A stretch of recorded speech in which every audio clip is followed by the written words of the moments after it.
Jay Van Rensburg, âgé de 15 ans, dormait dans une tente lorsqu'une énorme hyène affamée est apparue silencieusement et furtivement dans sa tente et a commencé littéralement à le traîner vers l'extérieur jusqu'à des buissons tout en mâchant sa tête entre ses puissantes mâchoires.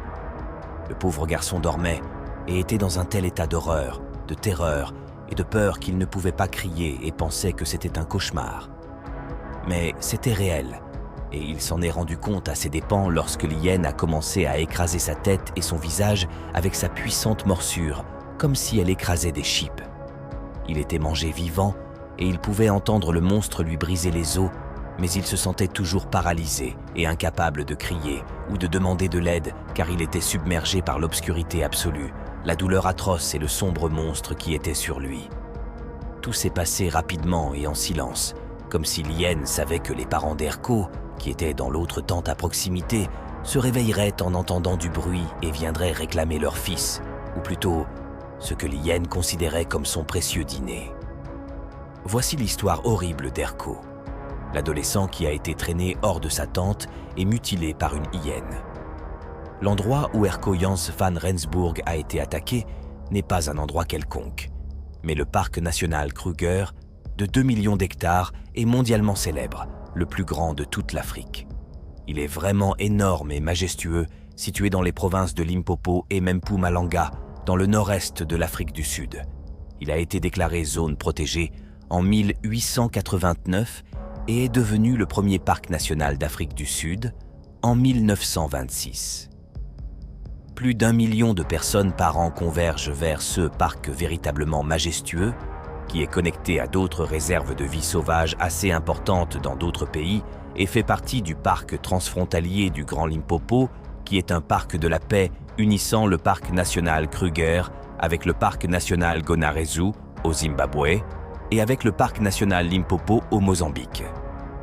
Toute cette colossale zone est désignée par l'Organisation des Nations Unies pour l'éducation, la science et la culture, ou UNESCO, comme réserve internationale de la biosphère et de l'homme. Et bien sûr, au moins 15 000 lions l'appellent leur maison. Il est de notoriété publique que les hyènes sont des prédateurs astucieux, puissants et intelligents, avec une morsure plus forte que celle d'un lion. Curieusement, cette puissante morsure qui a presque tué Erko est aussi paradoxalement la raison pour laquelle il a été sauvé. La morsure de l'hyène était si puissante qu'elle a provoqué un bruit fort en broyant les os du garçon, ce qui a fait que son oncle s'est précipité pour le sauver. Nous appelons les hyènes bêtes répugnantes parce qu'elles sont connues pour manger presque tout, y compris des cadavres vieux et en décomposition, et elles ne laissent rien, y compris les os. Car elles peuvent les briser facilement, leur morsure étant aussi forte que celle d'un requin. Il existe plusieurs espèces de hyènes en Afrique et en Asie. La hyène rayée est la plus répandue, tandis que l'aire de répartition de la hyène brune se limite au sud de l'Afrique. Cependant, le type de hyène que la plupart des gens connaissent et voient à la télévision et dans les films est, bien sûr, la hyène tachetée. On estime que la population de hyènes tachetées en Afrique dépasse les 100 000 individus, ce qui en fait le plus grand carnivore d'Afrique en termes de nombre. Ne croyez pas ceux qui disent que les hyènes craignent les gens, car il y a des villes en Afrique où les hyènes entrent littéralement dans les zones urbaines pour manger des ordures et sont connues pour leur appétit à manger des enfants, des femmes et certains hommes aussi. Il suffit de demander à n'importe quel Éthiopien l'horreur que causent les hyènes dans de nombreuses villes, y compris la capitale Addis Abeba, où elles errent par certains endroits en grands groupes à des heures tardives de la nuit à la recherche de tout ce qu'elles peuvent manger. Et ainsi, elles ont déjà mangé, entre autres, des sans-abri, y compris des enfants dans la rue. Elles sont également assez intelligentes pour savoir qu'un homme grand ou un soldat armé peut leur faire du mal, mais qu'un homme fragile ou un enfant ne le peut pas. C'est pourquoi elles sont sélectives lorsqu'elles attaquent les gens. Malheureusement, Erko Jans van Rensburg était encore un enfant et semblait fragile. La hyène aurait pu attaquer ses jeunes frères dans l'autre tente, mais ils étaient entourés d'adultes, y compris leur oncle et leur père. Ainsi, la hyène a choisi de l'attaquer et est allée directement à la tête et au visage, comme si elle savait que cette position le terroriserait, mais, en même temps, l'empêcherait de crier. En effet, Il ne faut pas sous-estimer les hyènes qui attaquent en groupes organisés et sociables. Elles vivent dans des groupes sociaux complexes où les femelles ont généralement le contrôle.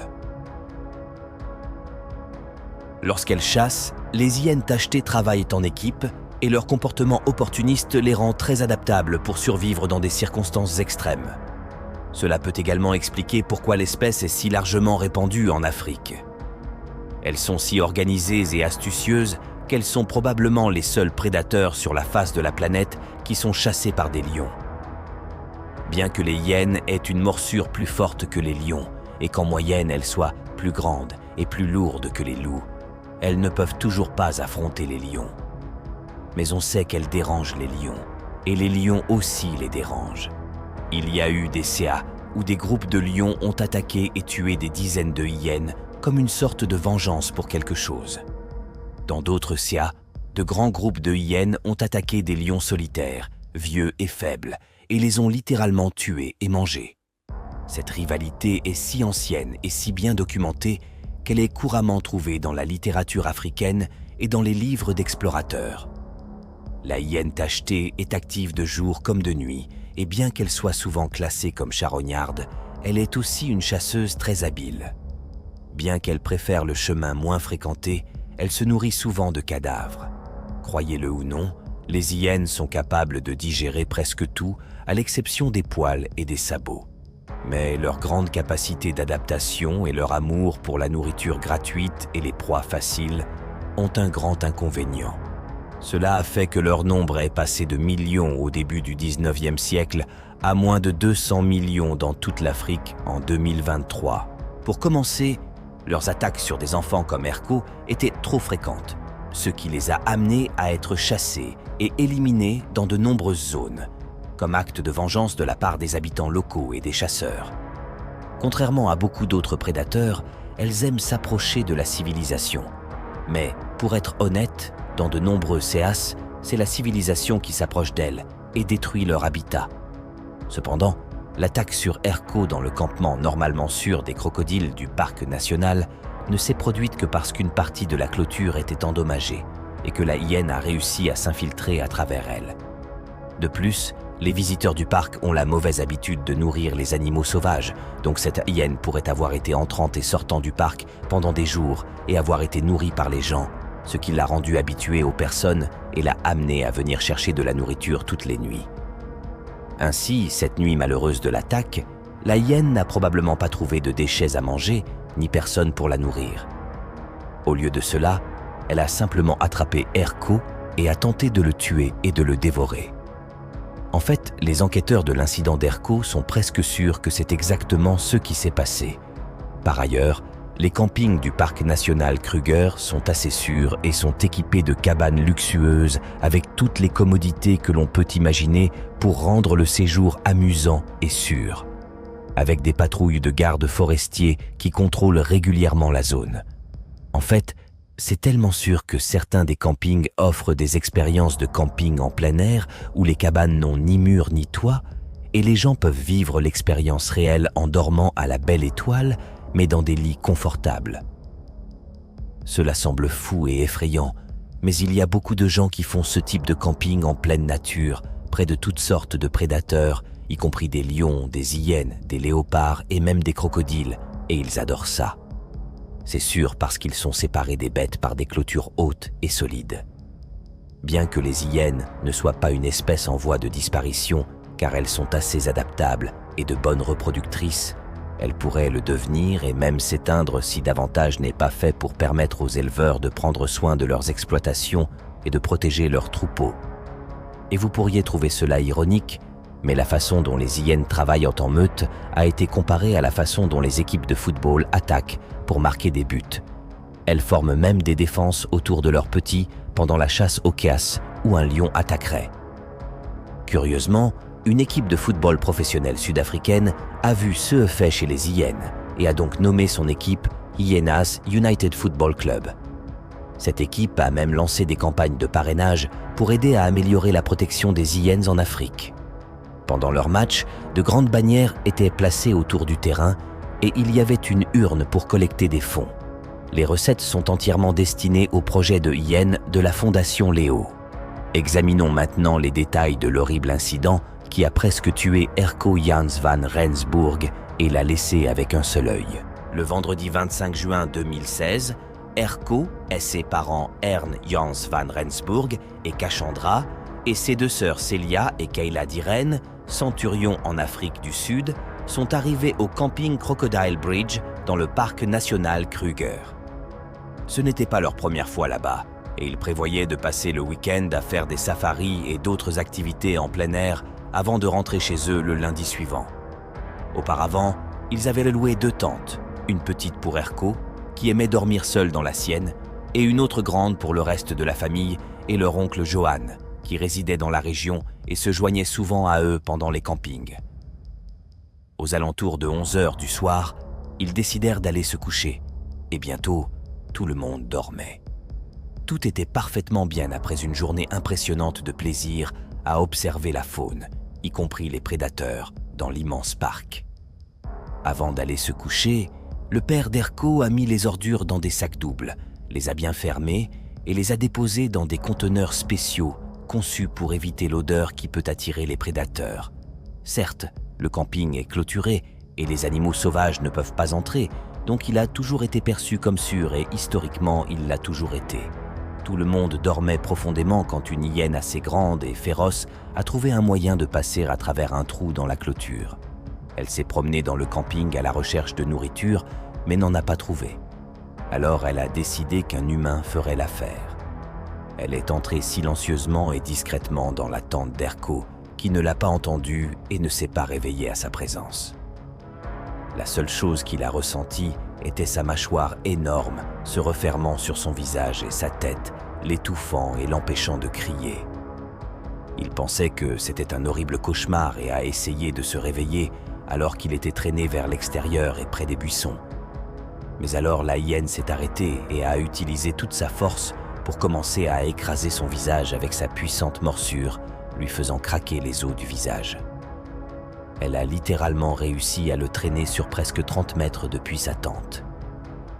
Heureusement pour lui, son oncle Johan était à moitié réveillé et a été alerté par le bruit de quelque chose étant traîné dehors. Mais il n'y a pas accordé beaucoup d'importance au début. Cependant, son instinct lui a dit d'aller vérifier quand même. Quand Johan a ouvert la tente, il a pu voir qu'une hyène était en train de briser les os de quelque chose et à sa consternation, c'était le visage de son neveu. Il a saisi un bâton et s'est jeté sur le monstre comme un fou en criant de toutes ses forces. La hyène a été effrayée et a hésité à fuir. Mais alors Johan lui a asséné un coup violent à la tête qui l'a fait fuir dans l'épaisseur des buissons, loin derrière les arbres. Il a regardé le visage de son neveu et n'a vu que du sang, de grandes plaies, un œil endommagé et la peau pendante. Les parents d'Erco se sont réveillés à cause de l'agitation et se sont joints à Johan alors qu'il essayait de trouver comment arrêter l'hémorragie. Erco était toujours conscient, mais ne pouvait pas parler, tandis que son corps tremblait et frissonnait de douleur et de traumatisme. Son visage était tellement endommagé que sa mère et son père ont éclaté en sanglots tout en lui parlant doucement et en le consolant. Heureusement, une infirmière campait également à proximité et a couru avec sa trousse de premiers secours au secours. Elle était horrifiée par les blessures graves, mais heureusement, elle a réussi à arrêter l'hémorragie en attendant l'ambulance. Il était 4h30 du matin, environ 20 minutes après l'attaque, lorsque l'ambulance est arrivée. Heureusement, l'opérateur d'urgence avait demandé qu'un médecin soit présent dans l'ambulance pour sauver l'enfant. Erco a été emmené dans une ambulance de Securicon Lowell et transporté à Mediclinic Nelspruit. La mère d'Erco a décrit plus tard l'attente de l'ambulance comme interminable, tandis que la peur que son fils meure s'emparait de son cœur. Il se souvint comment il avait à peine survécu à l'attaque d'un rhinocéros lorsqu'il avait 7 ans, après être tombé dans l'enclos des rhinocéros lors d'une sortie aux eaux de Pretoria. Il avait également eu de la chance à ce moment-là, car il y avait un étranger local assez courageux et fort pour sauter dans l'enclos du rhinocéros en une fraction de seconde et le mettre en sécurité comme une fusée.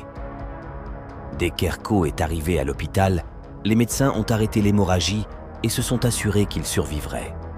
Mais ils ont également décidé que ses blessures étaient si graves qu'il devait le transférer par avion à l'hôpital Mill Park, où une grande équipe de médecins spécialisés pourrait tenter de sauver son œil endommagé et effectuer une opération complexe de reconstruction pour sauver son visage. Un hélicoptère est rapidement arrivé et a transporté la pauvre âme à l'hôpital de Johannesburg. À Mill Park, ils l'ont placé dans un coma médical et ont dû lui faire une trachéotomie pour qu'il puisse respirer pendant qu'ils travaillaient sur lui. Il a passé plus de 10 heures au bloc opératoire pendant que les médecins faisaient tout leur possible pour lui rendre son visage et le sauver d'une vie d'agonie et de douleur. Malheureusement, ils ont réussi à sauver son visage, mais Erko a perdu un œil. Depuis, il a subi plusieurs opérations pour réparer les dommages. Depuis cet incident, Erko s'est rétabli et continue d'aimer les animaux et de camper avec ses parents. Il n'a jamais gardé rancune aux hyènes ni aux autres prédateurs.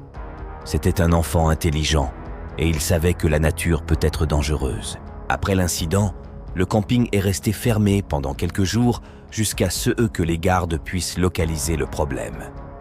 Ils ont trouvé une section de la clôture cassée avec un trou assez grand pour qu'une hyène astucieuse et affamée puisse entrer. Les gardes forestiers et les gestionnaires du parc se sont souvent excusés de ne pas avoir vu cette ouverture dans la clôture lors des inspections et des patrouilles. Pour leur défense, le trou était caché derrière des buissons et pour le voir, il fallait s'approcher de très près et couper certains d'entre eux. Cependant, il a été révélé plus tard qu'une femme avait vu une hyène errant à l'intérieur du camping 2 jours seulement avant l'attaque et avait informé la direction du parc de la situation. Des enquêtes ultérieures ont révélé que trop de visiteurs enfreignaient les règles et s'approchaient souvent de la clôture pour jeter de la nourriture aux hyènes, ce qui encourageait les prédateurs à patrouiller régulièrement la clôture à la recherche de nourriture, ce qui les a probablement amenés à trouver le trou dans la clôture que personne n'a pu déterminer qui ou quoi l'avait fait.